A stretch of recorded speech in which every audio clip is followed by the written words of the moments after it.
मुक्तिबोध की कविता है अगली, भूल गलती। अब से पहले हमने पढ़ा था लकड़ी का रावण, अब हम पढ़ेंगे भूल गलती। हाँ, भूल गलती आज बैठी है जीरा बख्तर पहनकर तख्त पर दिल के।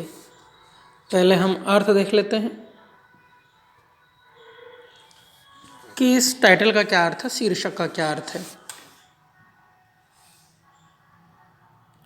भूल और गलती पर्यायवाची है। गलती उर्दू का वर्ड है, भूल हिंदी का वर्ड है। अच्छा, भूल गलती कहते किसे हैं?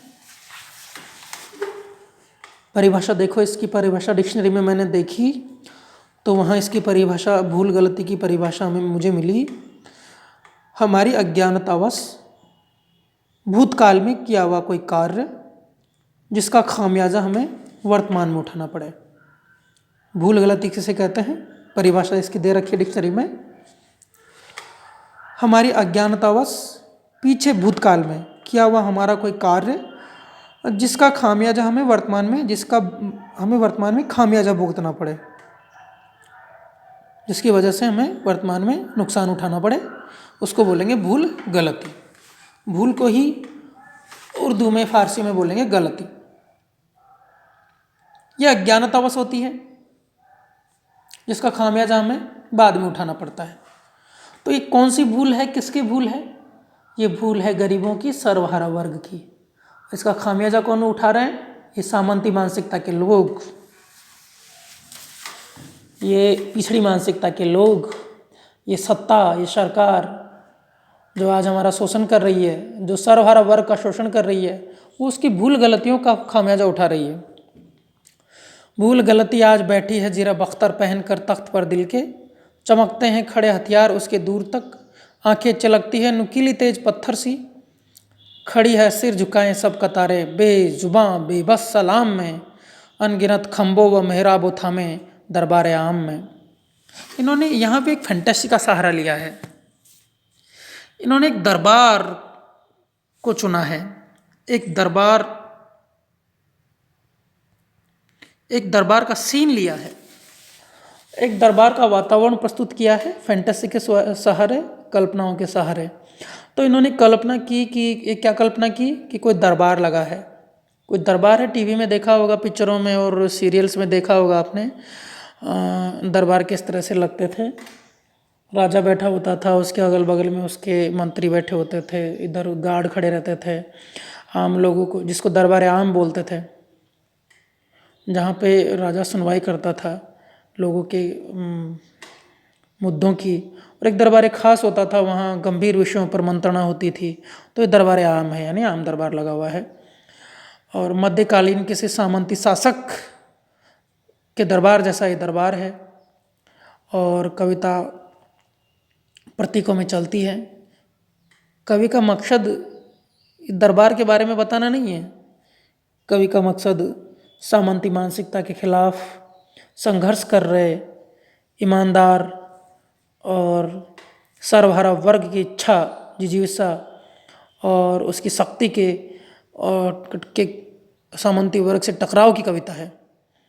तो भूल गलती आज बैठी है जीरा बख्तर पहनकर तख्त पर दिल के, जो हमने कुछ गलती उनसे हुई और वही गलतियों का परिणाम है कि ये जो सत्ता है, ये जो सामंती वर्ग है, ये शासक बन गया। प्रसिद्ध कविता भी है किसी उर्दू शायर की, मैं था अपने खेत में तुझको भी था काम, तेरी मेरी भूल का राजा पड़ गया नाम। यानी मैं था अपने खेत में, यानी मैं अपने खेत में काम कर रहा था, तुझको भी था काम, तू भी अपने खेत में काम कर रहा था, तू भी अपनी ज़िंदगी में बिजी था, तेरी मेरी भूल का राजा पड़ गया नाम। और हम लोगों ने ध्यान नहीं दिया, कुछ लोग राजा बन के बैठे। यही है भूल गलती। आज बैठी है जीरा बख्तर पहनकर तख्त पर दिल के। अब इसने, इस भूल गलती ने जीरा बख्तर पहन लिया, यानी खुद को सुरक्षित कर लिया, यानी सत्ता है, इसने खुद को मजबूत कर लिया। जीरा बख्तर यानी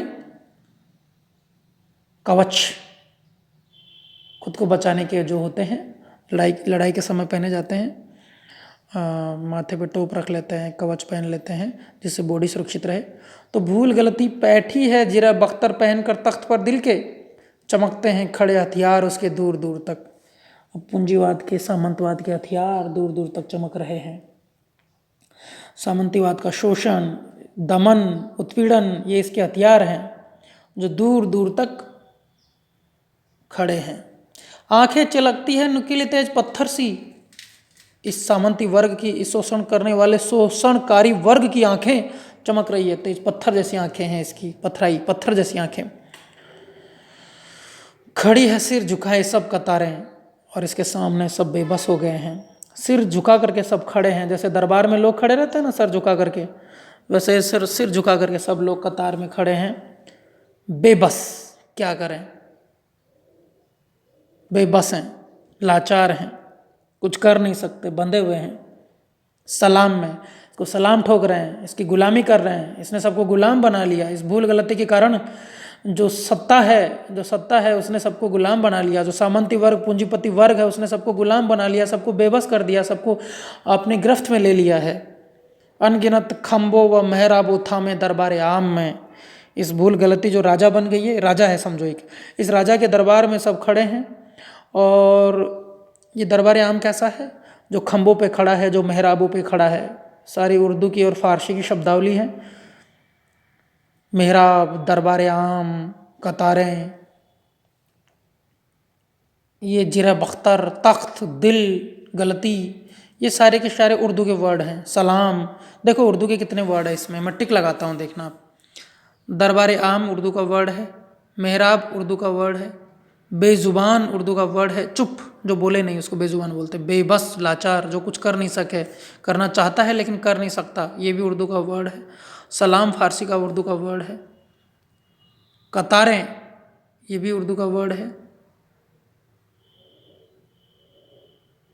और जिरे बख्तर, तख्त और दिल और गलती, ये इतने इसमें उर्दू के वर्ड आए हैं।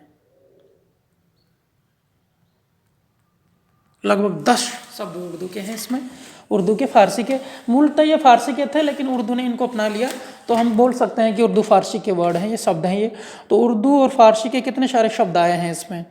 और पूरा माहौल भी ये मध्यकालीन राजाओं का, शहंशाहों का, बादशाहों का, अकबर, जहांगीर, शाहजहाँ, बाबर के टाइम पे जो दरबार लगता था, कुछ कुछ वैसा ही दरबार इन्होंने कल्पित किया है, कल्पना की है कि ऐसा दरबार है, और जिसमें सब लोग चुपचाप खड़े हैं, सर झुकाए खड़े हैं, सब गुलाम हो चुके हैं, बेजुबान हैं, बोलते नहीं हैं, स्वीकार कर लेते हैं। बेजुबान यानी विरोध नहीं कर पा रहा है कोई भी, बेबस हैं सभी, और सभी सलाम की मुद्रा में खड़े हैं, उसको सर झुका के नमस्कार कर रहे हैं, यानी इसकी प्रभुता को मान लिया है।